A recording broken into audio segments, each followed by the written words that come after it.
قل هل ننبئكم بالأخسرين أعمالا নবী আপনি বলেন আমি কি তোমাদেরকে জানিয়ে দিব বিল আখসারিনা আমালা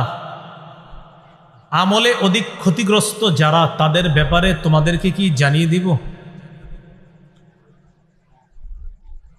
الذين ضل سعيهم في الحياة الدنيا وهم يحسبون أنهم يحسنون صنعا যাদের পৃথিবীতে সব প্রচেষ্টা ব্যর্থ যারা দুনিয়াতে যত চেষ্টা প্রচেষ্টা আছে সব ব্যর্থ হয়ে যাবে দুনিয়াতে তারা অনেক চেষ্টা মুজাহাদা মেহনত করে ওয়াহুম ইয়াহসাবুনা আন্নাহুম ইউহসিনুনা সুনআ তারা মনে করে তারা ভালো কাজ করতেছে আল্লাহ তাআলা বলেন আমি কি তাদের ব্যাপারে বলবো যারা আমলে অধিক ক্ষতিগ্রস্ত তারা ওই সমস্ত মানুষ যাদের দুনিয়ায় যত চেষ্টা আছে সব চেষ্টা ব্যর্থ অথচ তারা মনে করে তারা যা করতেছে সব ভালো কাজ করে এরা কারা উলাইকাল্লাযীনা কাফারু বিআয়াতি রাব্বিহিম ওয়া লিকাইহি ফাহাবিতাত আ'মালুহুম ফালা নুকিমু লাহুম ইয়াওমাল কিয়ামাতি ওয়াজনা এরা ওই সমস্ত মানুষ যারা তাদের রবের আয়াতকে অস্বীকার করেছে ওয়া লিকাইহি রবের সাথে সাক্ষাতের বিষয়টাও তারা অস্বীকার করেছে ফাহাবিতাত আ'মালুহুম পরে তাদের আমল সব নষ্ট হয়ে যাবে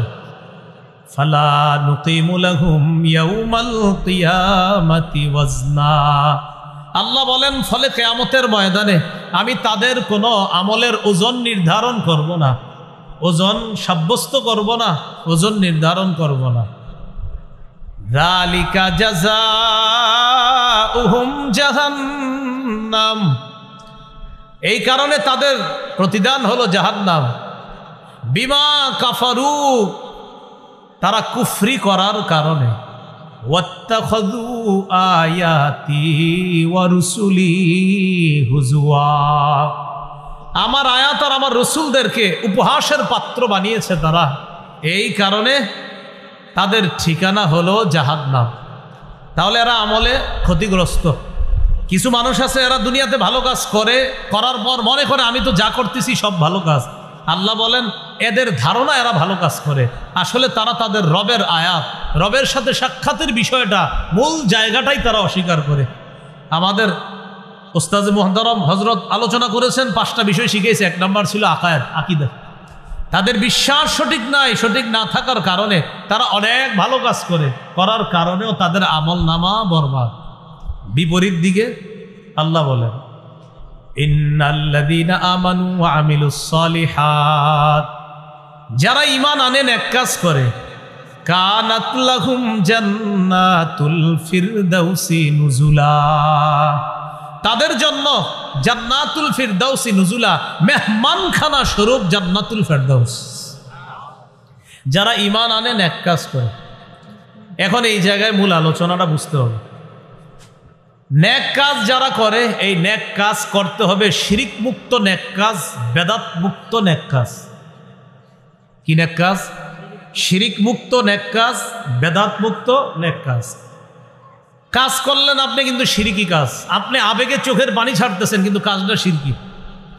তাহলে আপনার এই ভালো কাজের কোনো মূল্য হলো না চোখের পানিও কিন্তু ফেলতেছেন আপনি এবং অন্যরা বলতেছে এই লোক এত কাঁদতে পারে ওনারে আপনারা বলেন সে শিরিক করে তো শিরিক যে করে তারে তো শিরিক বলতে হবে শিরিক করে রাসূলুল্লাহ সাল্লাল্লাহু আলাইহি সাল্লাম তার সাহাবী মুআয ইবনে জাবাল রাদিয়াল্লাহু তাআলা আনহুকে বলেছেন মুআয ইবনে জাবাল বলেন আওসানি রাসূলুল্লাহ সাল্লাল্লাহু আলাইহি ওয়াসাল্লাম বিআশরি কালিমাত রাসূলুল্লাহ সাল্লাল্লাহু আলাইহি সাল্লাম আমাকে 10টি বিষয়ে উপদেশ দিয়েছে 1 নাম্বার লা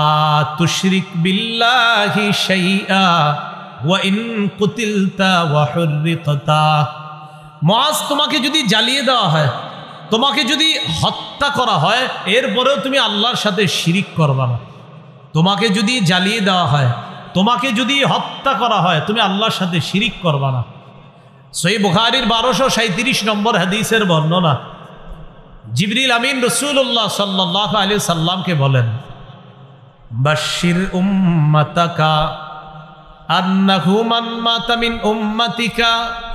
ওয়া হুয়া লা ইউশরিকু বিল্লাহি শাইআ দাখালাল জান্নাহ। হাবিব, আপনি আপনার উম্মতকে সুসংবাদ দেন, আপনার উম্মতের মধ্যে যারা এই অবস্থায় মারা যাবে যে সে আল্লাহর সাথে শিরিক করে না, সে জান্নাতে প্রবেশ করবে। তাহলে নেক কাজ করা, এটা শিরিক মুক্ত হতে হবে। আরেকটা হলো বেদাত মুক্ত নেক কাজ হতে হবে। কি মুক্ত নেক কাজ? বেদাত। আমার মূল আলোচনাটা বেদাত নিয়ে, কারণ সাধারণত আমরা শিরিক সবাই যে করে এমন না, তবে অনেকে বেদাতি কাজ করে, তার বেদাতি কাজটা তার শিরিক পর্যন্ত পৌঁছায় দেয়, সেটা সে জানেও না। করে বেদাত কিন্তু কাজটা পৌঁছায় দেয় শিরিক পর্যন্ত।